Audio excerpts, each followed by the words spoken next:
Welcome to the Foster Friendly Podcast, where we come together to make a difference in the lives of children in foster care and the families who care for them.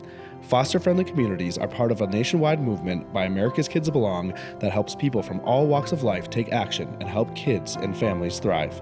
You'll hear from former foster youth, foster and adoptive parents, social workers, faith and business leaders, and other experts on how to engage in meaningful ways. Our hosts Brian, Travis, and Courtney explore inspiring stories of everyday people making a difference in foster care where they live and work. Hello, and welcome to the Foster Friendly Podcast. I'm your host, Brian Mavis, with my dexterous co-host, Courtney Williams. Courtney, dexterous, what does that mean? I do not know. I am ambidextrous, so it makes me okay. Think You're on the right path. It means to be. It's same root as dexterity, and so and you're ambidextrous.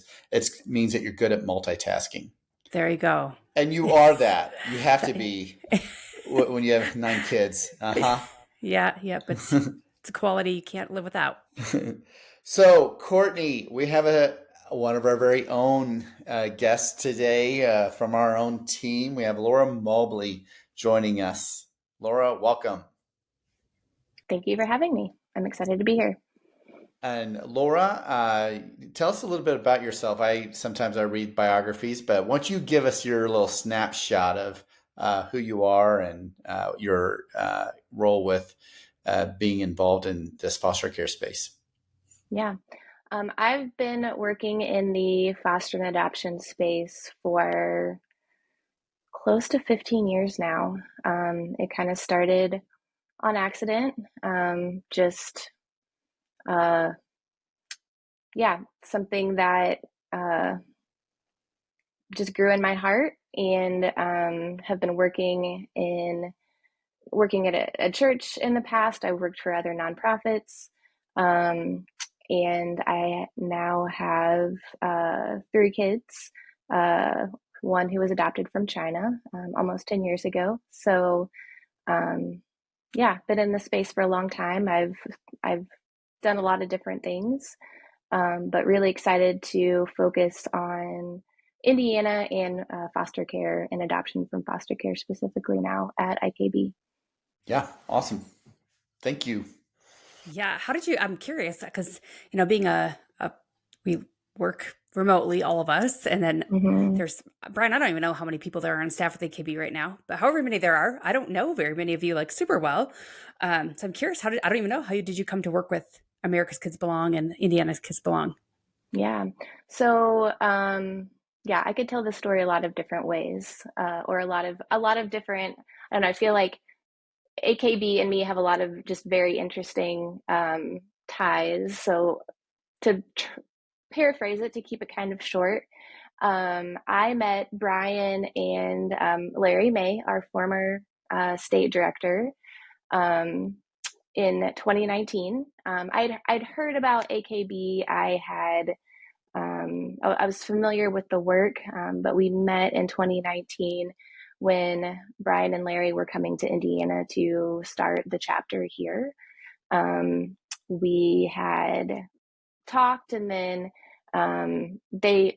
Brian came here to Indiana to really get things started. We met with, I was working in a church at the time as the foster and adoption ministry director, and we met with a couple of other churches and church leaders just to talk about how we could collaborate and how we could work together. And we were all really excited to do that. And then COVID hit just a few months later. So that sort of changed things for Indiana and even our ability to actually really work together. Somewhat shortly after that, left my job at the church. And at some point, Larry reached out to me and just said, "Hey, I want to retire for real this time. Would you be interested in taking over for me?" And it was just really cool how we had not spent a lot of time working together, but to have formed that connection and yeah, for Larry to think that I was the right person to take over for him was pretty cool. So yeah, so I've been on staff for almost 3 years now, Wow. which is crazy. Yeah, it is. So we're going to talk about an initiative that applies to people no matter where they live. But before we do, just take another minute and just to tell about Indiana. What's been your greatest accomplishment in Indiana in the past 3 years? Yeah. The thing that I'm most excited about that we have done is launch our first foster friendly community up in northern Indiana, in Elkhart County. Um, and the reason that makes me excited is, number one, there's just something really cool happening there, even without us. And again, long story short, to have a staff person there who has just already had the right connections and relationships to be a part of some just really cool initiatives that are happening across multiple organizations working in this space, for IKB to get to be a part of it is just really, really cool. It was just, yeah, there's just something happening there. So the fact that we got to launch our foster friendly community and get to be a part of what's continuing to happen is really cool. But then also I love that Hannah, our amazing staff person who's up there, is the one that is really spearheading it. And it's been really, really cool to see. Yeah, I love pouring into other people, other leaders in this space, and to see her, this is her first job in the nonprofit space, and to see her learn and to see her just be empowered and thrive by, being able to do this job is just really, really cool for me. Yeah, she's great. So you two, and the reason I'm looking forward to this interview is I still feel like I'm learning what you guys are creating.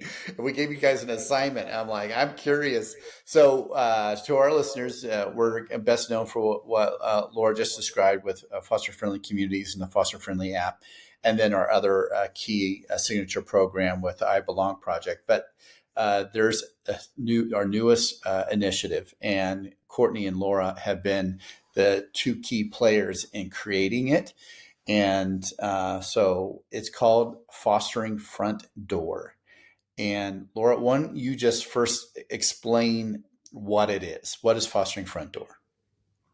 So the idea behind Fostering Front Door is it's a place for people to start when either they are just learning about foster care, or they want to take a deeper dive and learn more about foster care.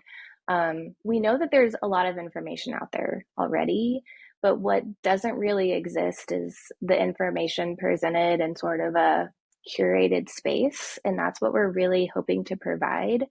It's so overwhelming. If you Google foster care, there's just a lot. And it can be super overwhelming and hard to know how to navigate the path of I'm interested to I'm ready. And so that's really what we've tried to do. So I get really excited about the beginning journey, and Courtney gets really excited about the I'm already licensed and need to dig in more journey. So yeah, I think I'm just really excited about what we've put together as far as what that journey looks like. Of course, it's different for everybody, but we spend a lot of time mapping out, what questions are people going to have, and what's sort of the more natural path of people learning and going from I have this idea to I actually want to do it. We've learned that it can take people up to 2 or 3 years from that very initial I'm interested in thinking about it to I am going to that licensing agency and getting started. And it's really easy to lose people in that space because it is overwhelming, or they're not getting the information that they need. And so again, that's what we've tried to do. We've tried to take the information that's out there already and organize it in a way that people can go through self-paced and feel equipped and confident instead of overwhelmed and afraid. Yeah, and I love how you framed it in a sentence of helping people move from I'm interested to I'm ready. I love that. Yeah. So I started with AKB almost 5 years ago now. When I first started, I was hired as a recruiter, a foster care recruiter. And people get really confused because I think a lot of times that America's Kids Belong is a placing agency. We are not a placing agency. So when I was recruiting for kiddos that were on our I Belong project, waiting for adoptive homes. And also we were in contract helping recruit foster homes. And so I have thousands truly of emails I've sent over the last 5 years, just answering basic questions. And it's sometimes I'm like, you would think you'd be able to find the answer pretty easily. Some very basic questions to some very deep questions. And so shortly after I started with AKB, we sat down, the Colorado Kids Belong team sat down, and we said, what if there is a way for us to have this journey? Like, what is the journey of somebody that is initially just even thinking about this to like, how do they get there? What's like the roadmap? And so we drew this out on our big whiteboard at the CKB office. We had all these steps and we were messing around with it. We turned it into a Google Doc and we were playing around, and honestly, it just kind of sat there. And then we used it for, the emails I would get when I chat with people, but it just seemed like such a daunting thing to like, what do we actually turn this into? And so that's where we are today. And that's kind of like how I got put onto this team as, marketing spokesperson for AKB, recruitment specialist, I think is my title, but also like the history of trying to do something like this, knowing there's nothing like this out there. Which is crazy. It is crazy. Yeah, you can go to each individual thing and get a couple questions answered, but they really want you to go to an informational night, which they're great. And we encourage people to, but so many people just don't want to they don't want to commit to an informational night until they first have a little bit more information. And I remember my husband and I, we started fostering, we were just Googling stuff and we used this website and this website and this website, but to have a one-stop shop where people can go and get that information, I love it. So Laura, kind of for you, go ahead, Brian. So I didn't mean to cut you off, and maybe my question needs to come after what you were just about to say. I apologize.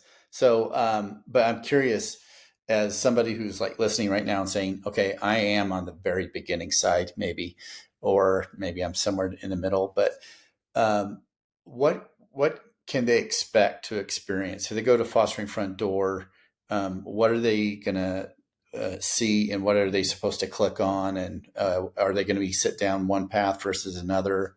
Explain what they can expect.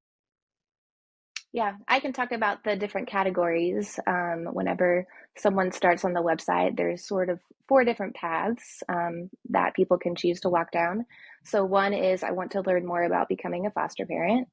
The second is, I want to learn more about adoption from foster care. That right there, we could talk a whole lot about. There's a big difference between I want to be a foster parent and I want to adopt from foster care. And we're really hoping to do a lot of education around that and to help prepare people for those differences.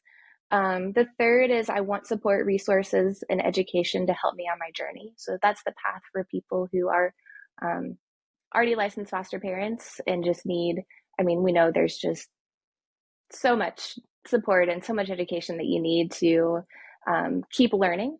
And then the fourth is, I want to be involved in ways other than being a foster parent, because there's a lot of great ways to be involved. Again, that's why we do what we do with foster friendly communities, is to create a community. Again, that's where a lot of opportunities are curated, where people can do things other than be a foster parent. So those are the 4 options. And then within that, we've got different learning tracks. So Courtney, maybe you still want to ask a question, but I got so when you have these 4 categories and somebody comes on and they pick one, say they're like, I'm interested in becoming a foster parent. What happens then? Like what's this journey that they're going on? Yeah, so then you come to a new page that has all these questions. And so it'll have something like, what is foster care? And then underneath it, it'll tell you, like, what are we going to cover within this? If you click here, what are we going to cover? How do placements work? What does it take to foster? Why are kids in care? Like all those basic things around foster care are going to be on there first. And again, they kind of show you what's going to be underneath. So, like, oh, this is exactly what I'm looking for. I'm going to click here. Or, I've already read about this and I've read about this and read about this. Now I'm ready for this part of the journey. Or the people that are like, I don't know anything. They're going to start probably at the top and go through every single little thing. So it's very much laid out where they can see very clearly what they're going to get within each of those tabs.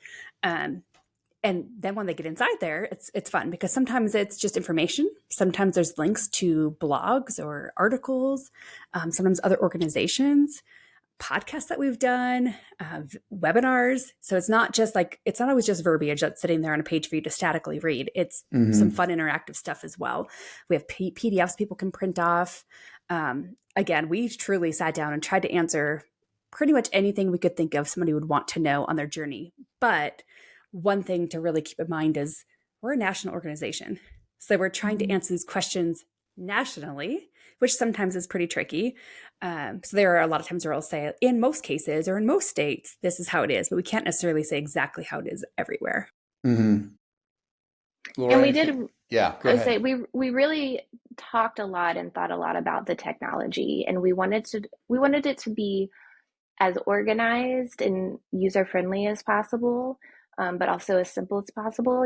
We discussed a lot of different ways to do it. But yeah, once I saw the layout of the website, and that's really what it is. It's a website.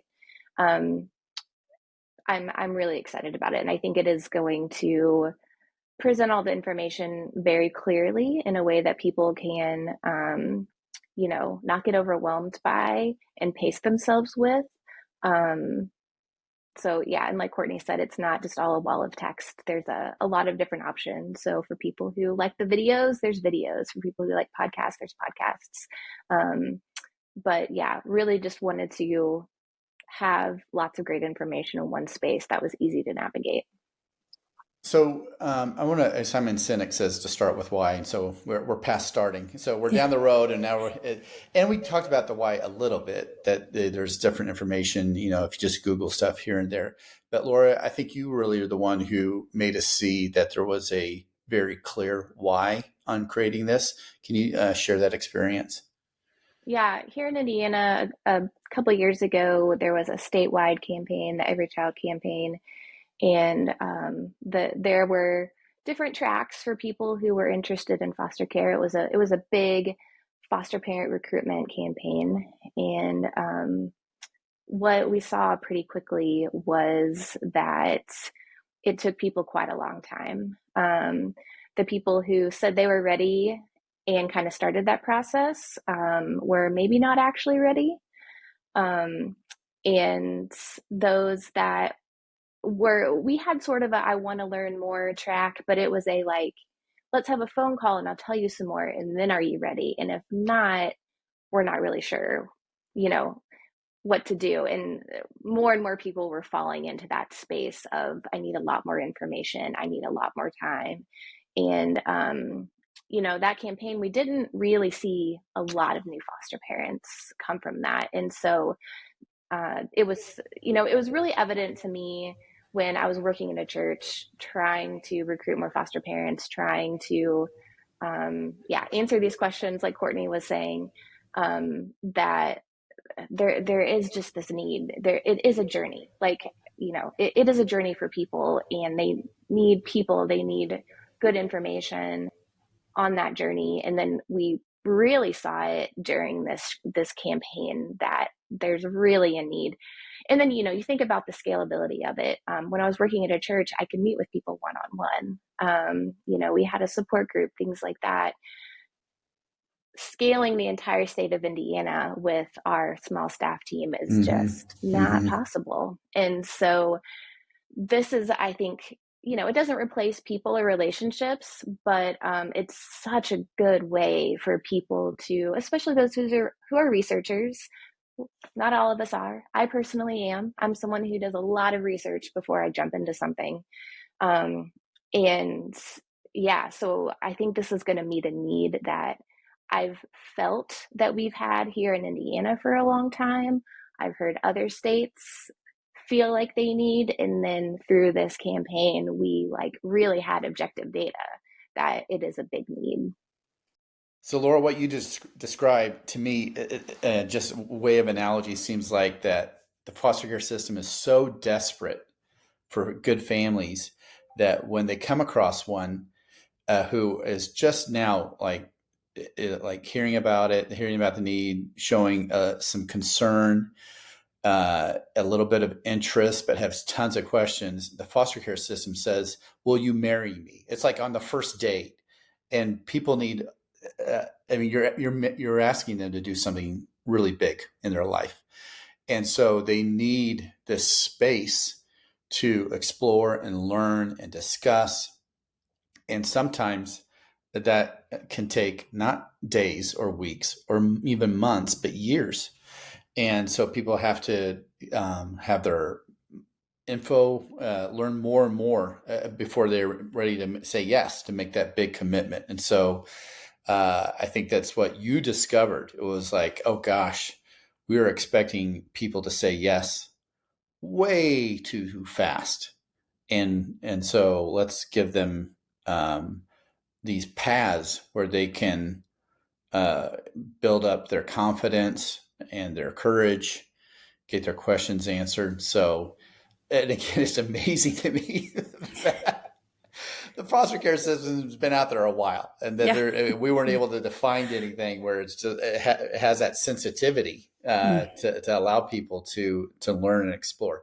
So, okay, so love that we're creating that, and hopefully it's not just that it might get more people like at the top of the funnel to get through to the bottom of the funnel. It's possible that it'll help expedite it. Like, well, what would have taken 3 years of self-exploration, now that it's here, can somebody's like, I'm ready, before a year is over, to say yes. What are your guys' hopes for this? Like, if you were to look into the future in, let's say 2 years out from now, what would you say, man, this is doing exactly what I hoped it would do? I'll go first, and kind of maybe a selfish thing. Yeah, I want both of you, to reply. Literally, as we've been sitting here, I just got a text or an email from somebody that says, we send out emails every once in a while. People are on our email list. I got an email, and he responds saying, "How do I start to foster? I don't even know where this guy lives," right? Like, and that's why, like, I get these emails because I get the forms from our website. So I get these emails probably 20 at least a week. And I know our staff members are getting them. Inbox to And not only just to go down, like, I'm fine with people email me, but to have a place to be able to direct them, and then to not feel like I'm having to give them a partial answer or this little answer, or because then one question leads to another and it leads to another, and not to make it a robotic thing, but also just make it this thing where people can go to, and our staff members feel like this is something that will help me do my job.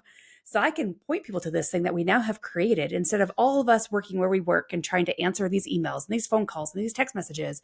It's like to have that one place that people can go. And then the beautiful thing about it is we're not creating it just to be that. It's still going to have the form on there where if it's like, I've read this stuff and I still have this question, they can still ask questions. It's not like we're just going away, but it's just going to make our jobs easier. Okay. Make our jobs easier is your dream. That is my dream. Well, and we don't have to be we're not the bottleneck, they're not waiting on us to respond. They can get the answers as quickly as they want them. Yeah. So Laura, I'm wondering about, have you answered that question, but I want you to put this in the context of what even got it started in the first place, of you like imagining whether it's Indiana or any other state, and they're like, we're going to do a campaign to recruit foster parents. What would you say? Okay, I want them to know about this resource then, because like imagine answering your hope for it in that context. Yeah, I mean, I think first of all, you have to sort of adjust your expectations for how quickly we're going to see numbers, how quickly we're going to see, those targets or whatnot, the goals met. To answer your question, what do I hope to see in 2 years? Like, I hope we're starting to see our agencies see an influx of high quality, prepared foster parents, and that they can look back and say, like, oh, the common thread is that they have been spending time on this website learning, and maybe emailing Courtney, maybe emailing me, probably potentially some personal interaction as well. But that there is this thread of them being resourced from this website, or, and not because, we have to have our name on it, just because it is meeting a need that hasn't been out there. It's filling a gap of something that has been needed for a long time. Yeah. In that, yeah, we're seeing foster parents that are ready, that are hopefully taking some work and pressure off those agencies. And yeah, like I said, filling in that gap that's needed. So you talked about the 4 categories, and we've kind of illustrated it mostly through foster people interested in going down the foster care path. But I want to make sure that I also understand, like, say, for example, you mentioned another category was that you are already a licensed foster parent. Does this allow for continuing education that is required by states? How's that work? Yeah, again, not all states are the same, and some states have certain parameters around their licensing and their CE credits, but I wouldn't say licensing, right? They're going to have their own licensing program. Right. But as far as CE credits, continuing education. So once somebody's already licensed, to go in there and to say, hey, I'm struggling with a kiddo who has fetal alcohol syndrome. And then they can click on that and find, and again, not all our stuff, but we're going to have a wealth of resources on there saying, hey, go to here, go to here, go to here, listen to this. And so, or I'm struggling with a teenager who's having suicidal ideations. Like, here are some resources for you. So it's going to be a resource for all sorts of topics. We already have a lot of that done already. We've had that in the past, but now moving it over to this fostering front door. I have these issues. But then our FosterCon webinars are going to be on there.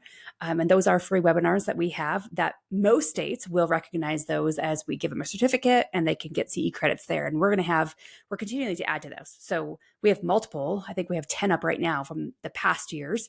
And then we have new ones coming out too. So it's going to be continually added to that for us to be able to offer those things for people. And like I said, other people's things as well. If we know of a great trauma thing, we're going to put that on there. It's not all about, like Laura said, it's not all about us doing it and us having it. It's like, let's get people this information that's out there in an easy put together way. And then the other, you said there was an adoption category, and then the 4th category you mentioned was what if you aren't going to foster or adopt? So give us some examples of what that will lead to, that path. Yeah, those are, again, being national.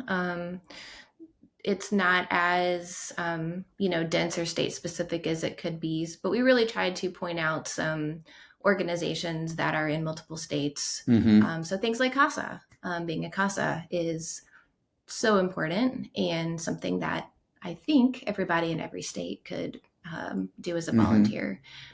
Or things like RAP groups or care communities. I know a lot of states around the country are, there's an option there.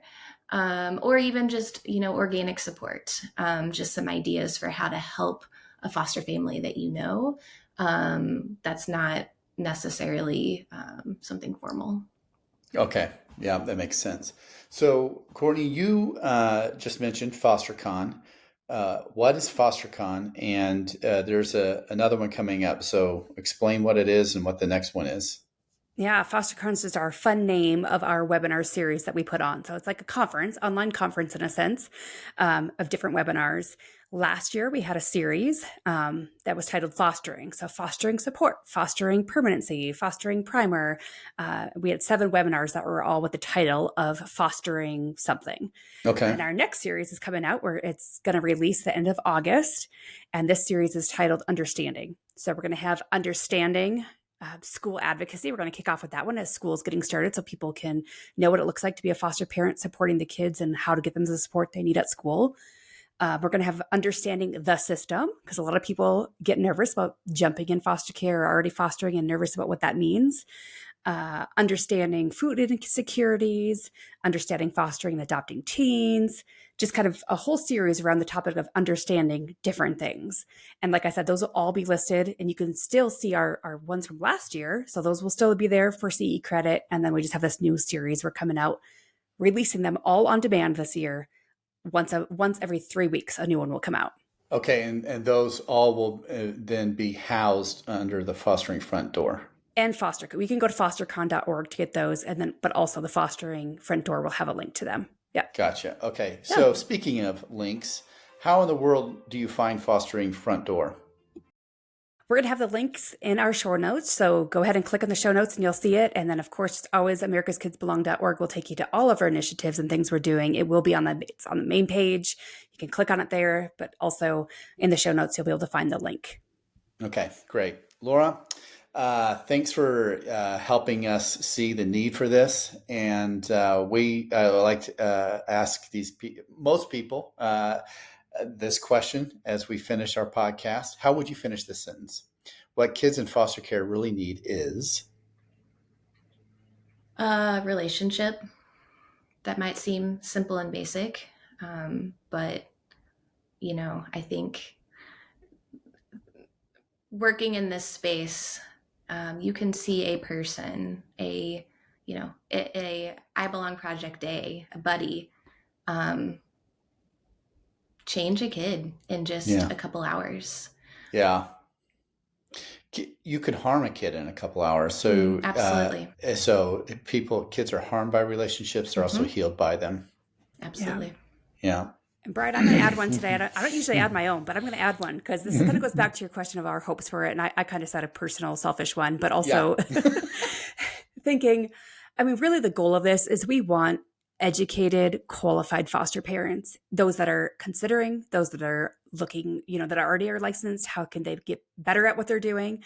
And our kids need foster parents that are ready, willing, able to stick with them.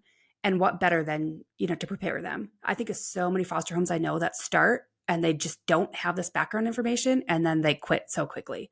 Yeah. And I think this is another thing behind that. We want people to see I need to take this seriously because relationship matters. These kids matter. Yeah. And then giving them those tools, you need to know about trauma before you go down this route. You need to know about some of these things and don't just jump in blindly. So. Yes, that's for sure. Yeah. If people's expectations are set up right and they're trained and prepared, then when those hard times come, they're like, okay, we knew this was coming and we know that we've got resources and places to go to get the help that we need to do it well.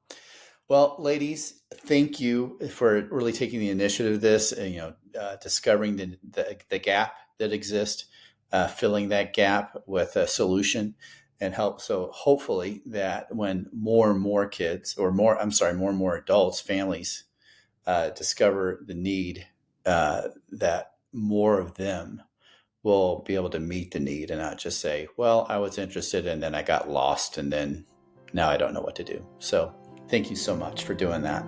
Yeah, thanks, Laura. We hope you enjoyed today's episode. If so, will you help us reach more people by subscribing, sharing the podcast with a friend, and leaving a 5-star review? If you've been inspired about what you've heard today and want to learn more of how you can make a difference for kids in foster care and the foster families where you live, visit americaskidsbelong.org. We depend on individual donors to fund our work. We'd be grateful if you would consider joining us as a monthly donor. Visit americaskidsbelong.org to make your tax-deductible donation. Thank you. Together, we can ensure a family for every child in foster care and a foster-friendly community to ensure every foster family feels loved and supported.